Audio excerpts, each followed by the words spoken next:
Welcome to Corporate Cafecito, a Latine and business podcast where we share insights and strategies to help entrepreneurs and professionals thrive.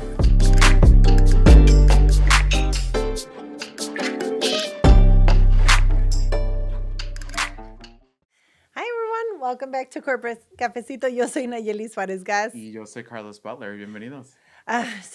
One of the things that arguably I have not done well, but Carlos could teach a class on, is office politics.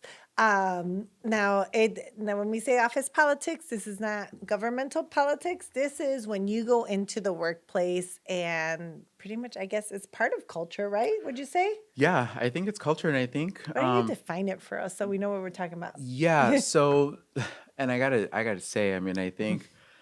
Well, let's define office politics first, and then let's talk about some of the difficulties and the challenges around it. So, office politics is really understanding what is the way that things are done, because it's everything from having an awareness related to titles and power politics and tenure, right? And it's having an awareness about what's happening externally that could potentially influence things that are happening internally. It's knowing the relationships that have been built for a long time. I mean, there's so many things that go into office politics, but it's the unspoken rules oftentimes that could or that may or may not be set forth by your culture and values.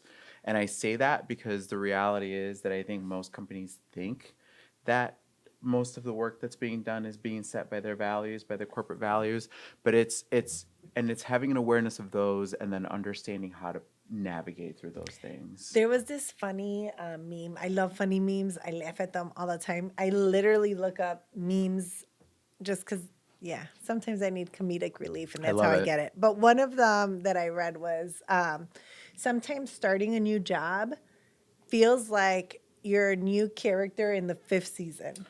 And I think office politics is the reason why. Absolutely. And, the thing is, you can't escape it. And I've worked in government, publicly traded, private companies, you name it. And the reality is that office politics exists in every single environment that I've been to, whether it's how do you respond to what your executive director and CEO says or does.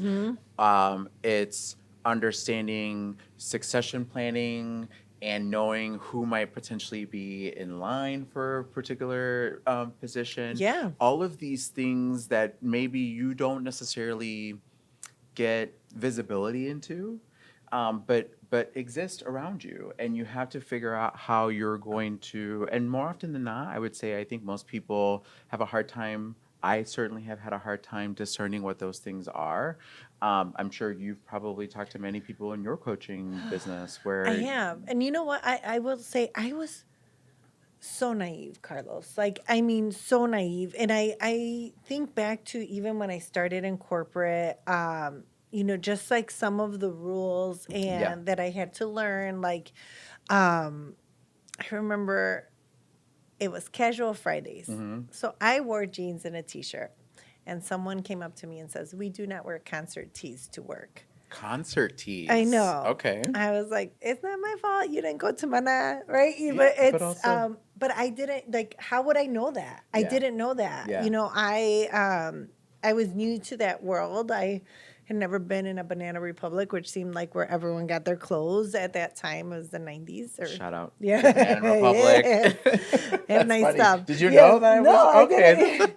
But I was just like, I didn't know, and then I felt so embarrassed. Yeah. And I think about those little sentences that people will let you know what the office politics are, and whether it's clothing or how we show up to meetings, or even just like the first 10 minutes of the meeting, like, you know what, here we're just gonna talk, and then we're gonna only, and then we wind down with this. And learning the office politics, learning your place, learning how people got promoted, knowing who is linked with who, it's something that now it's almost like watching The Sixth Sense, right? When you get Yeah. to the end of the movie, you're like, oh, Yeah, yeah. yeah, it's like, oh wow, I was missing it. Yeah. Yeah, and the thing is, you're right. I mean, that's a good analogy because you're not going to necessarily get all those context No, they're not going to tell you on day one, clues like, here's as your you're going employee by. handbook. Well, yeah, and Yeah. listen, I know you. If anybody read the definition of casual Fridays, Yeah. it was you, right? Yeah, it was So like, like, cool. so based on your interpretation of what that Danny's was, jeans, that's t-shirts that's what acceptable. you did, Yeah. right? And so, in some cases, I think companies understand that people don't necessarily know all of those things. And so they'll give you examples of things that are acceptable and are not acceptable Hmm. within those parameters. But in your case, it was not a guide, it was another person who may have been doing it in your best interest, and that's the other challenging part about office Yeah. politics is not everybody's going to necessarily do it always in your best interest. And so it's figuring out who to listen to, when to listen to them, how to react. All of Yes. these things I think are really critical elements of office politics. And the reality is that office politics can, unfortunately, it's a double-edged sword, but can lead to increased influence or a lack of influence, Yeah. and ultimately, you know, promotability, even because depending on some of the people that I knew, let me put it to you this way, some of the people that I've come across um, in my corporate life, which has been lengthy, um, were really great at navigating office politics, but weren't necessarily, I'm going to say, the best performers. And in Yeah. many cases, Yes. that was Yes. forgiven because they How well were they shrewd. navigated. Yes. Yes, They knew absolutely. they had the playbook.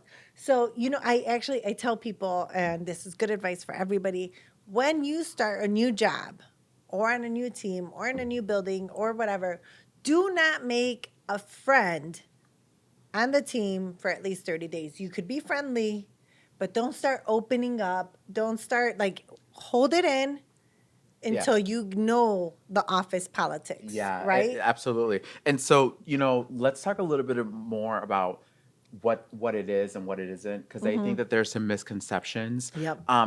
Politics does not equal manipulation. No. So what it is about, it's relationship building, it's an attempt to get you closer to that sphere of influence, and it is ultimately about access. If it's access to information, it's access to different roles, it's access to different projects. It could be growth opportunities, right? Or it could be any number of things, but it is not manipulation. Right. Or I should say, it should not be manipulation. No. And why I changed to why I said was because, unfortunately, more often than not, it can become that.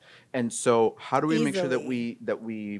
we don't cross that line between being masterful at developing those relationships and making sure we're doing so authentically.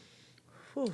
Right. And then the other element of this is that everybody plays it. Everybody plays the game. It's not, you cannot say that you are not going to participate, because whether you realize it or not, regardless of, By not unless you're working by your participating, own, you're participating. unless you're working for Yeah. yourself, and at that point you're dealing with the politics of your clients, Mhm. right? With the office politics of your clients. But for the most part, everybody has to play it in some way, shape, or form, and that's why I think authenticity really matters. And one of the other things I think that's really critical is that there is a difference between how different generations bring office politics to life. Gen Z doesn't love office politics. They would Mhm. rather stay away from it. They would rather people be direct about what it is that they need. If you can't wear concert t-shirts, for casual Friday, then say that at the outset, Right. right? I don't want to have to play this guessing game. I'd rather focus on building those relationships rather than necessarily figuring out how to navigate your Let's unspoken go back rules. to my t-shirt example Yeah. because it actually was not against the employee handbook. It was against the core values of the team that I worked on. And the team That decided that that court, is the office team, politics. right? That Yeah, is, it's absolutely. not in the handbook. It is not explicitly written. You could wear concert tees. It is highly frowned upon by the people you work with. Yeah, Yeah. and the thing is, so that actually I think is a good segue to the next point. Um, there's a choice there whether or not to acquiesce. And that is, I think, part of the challenge for folks who are navigating office politics. And we'll talk a little bit about regular politics because I think that will come into So play. I But love this, yeah, the acquiesce, right? Because I was 23, mm-hmm. self conscious about if I had an accent, working my first like official office post, college Yeah, job. yeah, I did not have the confidence I had just a couple years later. mm-hmm. So when you tell me, when you go out of your way to talk about what I'm wearing, I could not have been more embarrassed or just like I just was like, oh my God, why did I wear a concert? Because Yeah. it's casual Friday. That's But why I wore it. but why were you so, why did it stir you up so much? Because it made me feel like I stood out. Okay. And I was like, I wanted to just go to work and do a good job Yeah. and You be didn't want it to be a recognized for my work. distraction. No, I Yeah. wanted people to see me, not to be like, oh, what is she wearing? Yeah. And I've thought about that moment, obviously. Yeah. Like it's been a long time now. But But it's still a core memory. but Yeah. I think about that for office politics. Yeah. Like I did not know the norms. And when we are Latinos and we're going into it, like I did not like my parents were assembly line workers, Yeah. My parents, when they dressed up, it was for weddings and quinceañeras and things like that. We didn't know what office casual or office, Yeah. like we like no. And so, I think it was lack of exposure. It was, being the first generation that was working in an office. But I just wanted to look like everyone else. I wanted to wear the clothes and do the Yeah. work. And Well, and you so didn't want anything to distract from what right. you felt you brought to the table, and no one likes to get called out. Mhm. But I do think that depending on where you are in your, and again, we started talking about the fact that culturally, there are some differences, Yeah. right? Particularly for Latinos, we just don't like to be the center of the attention as an Not for individual, bad not for reasons. bad reasons, right? We want to go along to get along. There's this sort of Hmm. family dynamic, and maybe I might pull you to the side and say, "Hey, Nayeli, listen, I want you to do well, and I don't want this to be Right. the focus." And so, just so you know, next time, these shirts, while they're not against the office, policy, Right. it is They're just not an not accepted something norm. that we feel is acceptable for a casual Friday. Yeah. Okay, that's fine. But then there are also times where we have to make a decision around whether or not we want to acquiesce, and we I have have to and another we decide example for whether or not that. it's something that we want to stand our ground I on, have another example for and that. that will influence office politics. Talk to us. I was in a tank top and cargo pants at grad school. And it was a Saturday because I did the professional MBA, which was part time, but it was like Sure. Thursday, Friday, Saturday, Sunday. You were in school. Mm-hmm. Thursday, Friday in the evenings. And I went in Saturday morning. I was living in Texas. It was hot. I wore a tank top and cargo pants. And someone told me, like, we have a dress code. And I was like, well, I also know you don't pay my tuition. Mm. So if you'd like to pay my tuition, I will wear whatever you want. And this was a student? Yeah, it was Okay, another so it student. wasn't a faculty Right, member but or the other anything time like it was a that. coworker too. Okay, So yeah, I feel like at that point, I was who I am now, mm-hmm. right? Like, I don't care what you want me to wear. I know what I bring to the table. Absolutely. And so I think that maturity um, took, well, one, it took like 5 years, 4 years. No, 7 years. But 7 years from what? from the t-shirt From the incident t-shirt to this incident. Okay, incident. gotcha. Okay. And I just felt like I was me then, and Good. I was like, I was not going to participate in the norms that were defined by someone else. Yeah. That was also school. Yeah.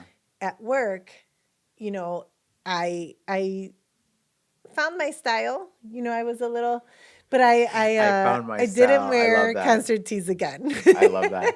Well, and you bring up a good point because some of the questions that I often get are what are the Mm, different forms of, or at least common forms of politics? mhm. How do they play out in the workplace? And one of the things that I see very often are what I would call informal networks, right? And so there are the people who advise the real decision makers. There are obviously Yes. the real decision makers, but you have to understand how these things sort of all come together.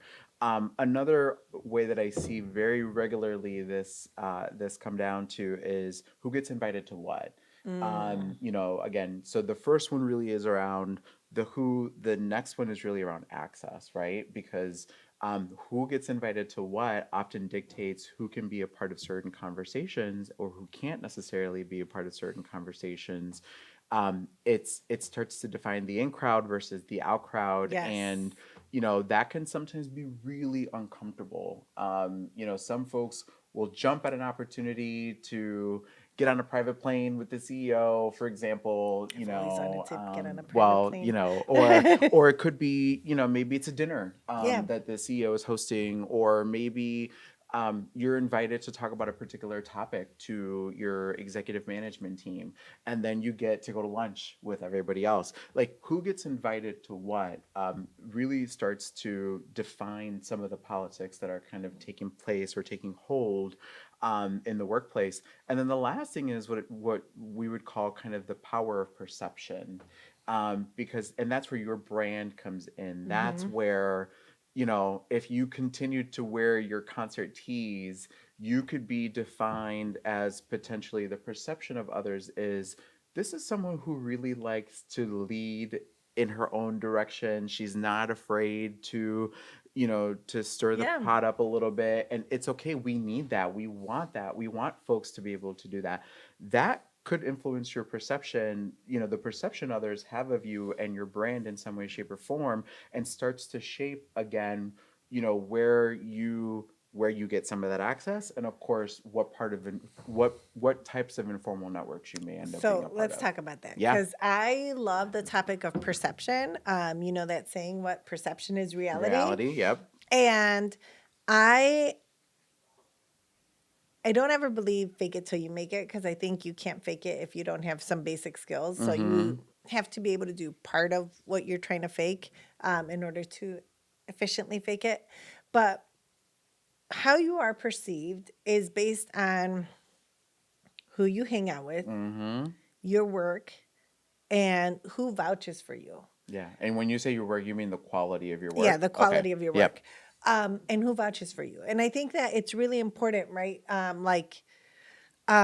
Sometimes we want to get everything done to 100%, and the the perception of me when I'm in the workplace is I am reliable and I deliver. Yep.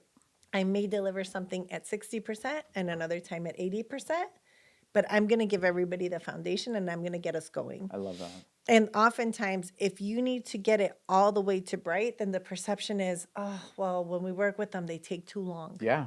Or, and so it's like, what do you want to be known for? And you Yeah. could be known like that person is probably going to get really amazing projects and good timelines because that person gets it done and gets it done with excellence. Yes. Now, if you need something right now, you're going to give it to the person who we perceive does a good job and will get us 50% of the way there in a week. Yeah. And both are right and both are valuable assets. So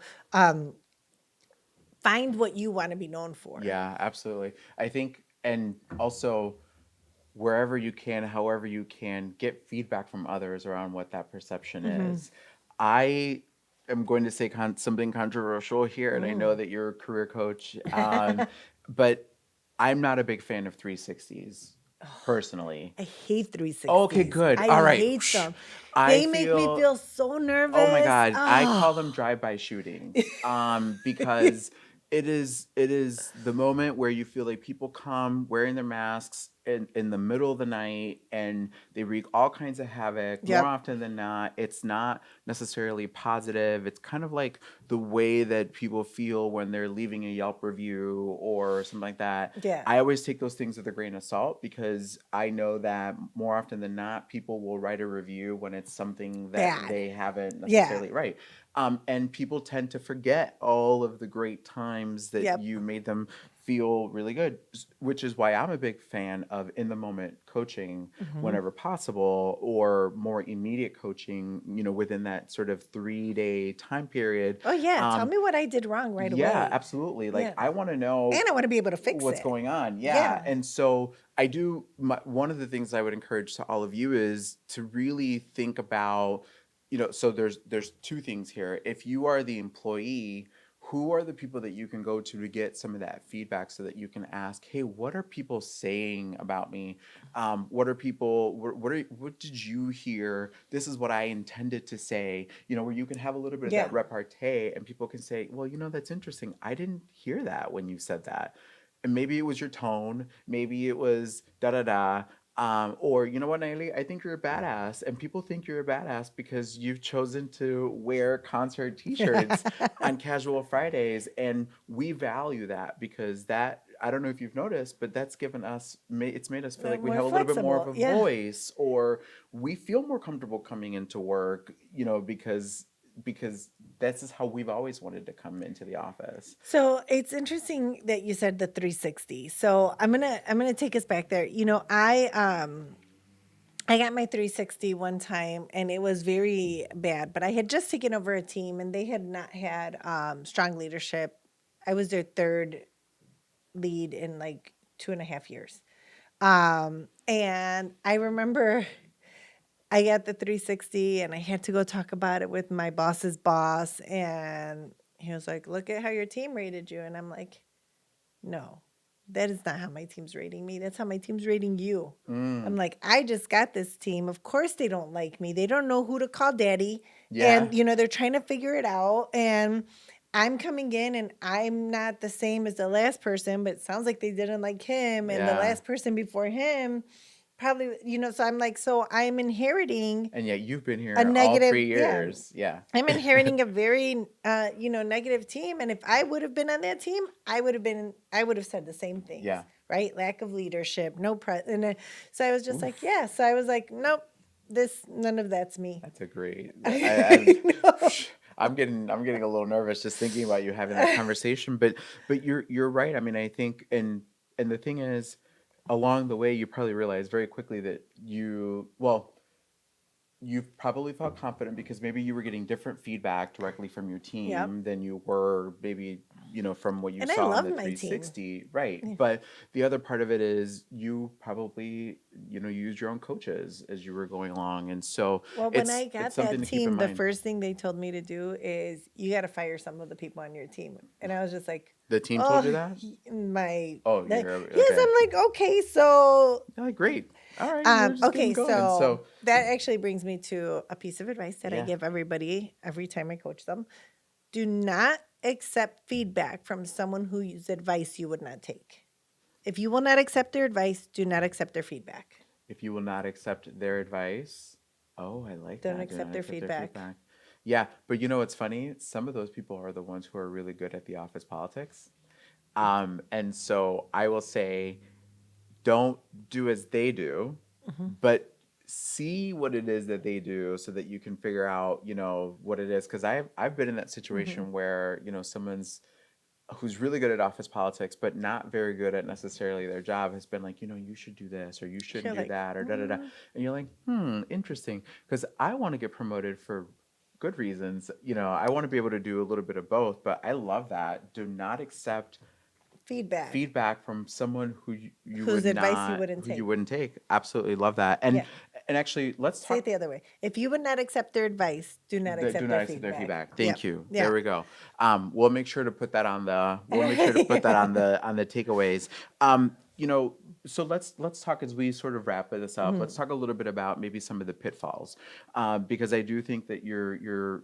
It's a great segue into that. One of the things that I have realized is that people often focus too much on building relationships up, because they think that all the influence and all of the access is up. And I'm going to challenge all of our listeners to also make sure that you're building relationships sideways, Yes. because more often than not, They're the it's people been who are going to come to your those people rescue. who are Yeah. going to be there, who are going to say, "Hey, you know what? I was I was having lunch with Nayeli the other day, and she had a really good idea about this particular product, and we're having a meeting about it on Friday. Do you think it would be good to have Nayeli at the conversation?" Right? That's not necessarily always going to come from the people Right. above. Right. That will oftentimes come from the people that are parallel to you, let's Right. say.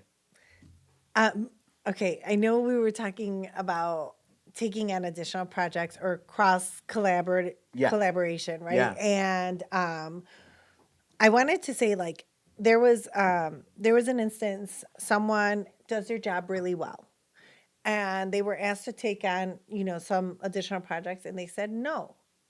At the end of the year, they got a meets expectations Okay. and they were upset. They're like, I do my job really well. It's like, yes. And we expect anyone who would be in this role to do their job really well, Yeah. but you're not exceeding it, Yeah. right? So, and the Because they perception, weren't yeah, taking on right. But those what stretch you roles. do well, and we expect anyone who would do that job to do it Yeah. well. So That's why you you have are a job. meeting, yeah, Congratulations. you Yeah. meet Yeah. expectations. So, you know, if you think you are the superstar, but you're not willing to play the game or jump in or you know and you know one person I coached, I said, you know what, they're asking you to take on this extra project, why don't you just ask them for a little bonus? Yeah. And she got it. Well, it's interesting because I think the other end of that, um, I've really valued when my employees have said to me in the past, I don't have the capacity right now to take Mhm. on more. Um, and that's a conversation starter, Right. um, versus this is a definitive no. I've had people that have said to me, I can take this on, but I would need to take this off my plate. So there is, I think, Hmm. a way for you to be able to do that, but does your office politics accept and reward that? That is, I think, the really big question, right? Right. Because as a leader, I know that I valued that, but I can't tell you that every other leader that I worked No. with would have valued getting that type of, feedback from their employees. Also, if I'm going to be taking on additional responsibilities at some point, I now think this is a negative office politics. Like your office politics are just to keep Keep giving shoving people, work. yeah, And at yeah, that point, you know, you're going to lose valuable employees because why would I stay here? They're making me do all these things. yeah, Um, absolutely. so office politics, like all politics, is a very delicate Yeah, it dance is. of, you know, finding your worth, finding your voice, aligning yourself to people who can support you and help you and coach you, mentor you through your career there. Absolutely. And I would say two other quick things: be visible strategically. Hmm. I think that's tough, particularly for Latinos, because again, we want other folks to give us the kudos. We don't want to necessarily be echándole Yeah. just doing that for us, um, or giving us, what do people say, tooting our own horns. Yep. Find, again, to your point, those sponsors, those mentors, those coaches that are going to, because again, one of the things that I always say is if 80% is said of what's said about you is said when you're not in the room, make sure that you're finding those champions within the Yes. places for you. But you also have to make sure that you are being visible in strategic ways. Yep. And then the last thing is, power dynamics are power dynamics, and they exist in every place you Hmm. go. One piece of feedback that I would give to folks is to pay attention to influence beyond just titles, because the reality is that in most places, it isn't quite clear necessarily always. Like a Yeah. VP isn't the same across, or one VP may not necessarily have the same sort of level of influence. And there are people, by the way, I used to work with a lot of administrative assistants who had more power than pretty much anyone else that I knew Oh in yeah, a particular 100%. organization Yep. or a group. So pay attention to that. And then I would say, wherever you can, and we talk a lot about this, journaling, Mhm. um, it's it's okay sometimes to be in a room and take notes and watch the power dynamics at play so that you know who bows down to who, and you know who defers to Right. whom, because those things will eventually come into play when it's your turn to speak up and to have the spotlight in these places. Yeah. So it's not easy, folks. Honestly, it is exhausting. I'm not even gonna lie to you. I'm Yeah, a it's little like tired just another even having job. talking about it. Um, but the reality is that there is so much out there, and I've seen really great careers that have been built out of both performing well and also really navigating the corporate politics. And 100%. I've also seen, you know, really Careers great careers lost. lost because they did really, really great work, but they just never really learned how to navigate the office politics. Last thing I'll say is, not every office politic or politics of every office are for us. And so also recognize that if it's becoming detrimental to your mental health and well-being, and that's obviously a conversation that you should have with your family, with maybe a therapist, with, you know, other, you know, Mhm. with your career coaches.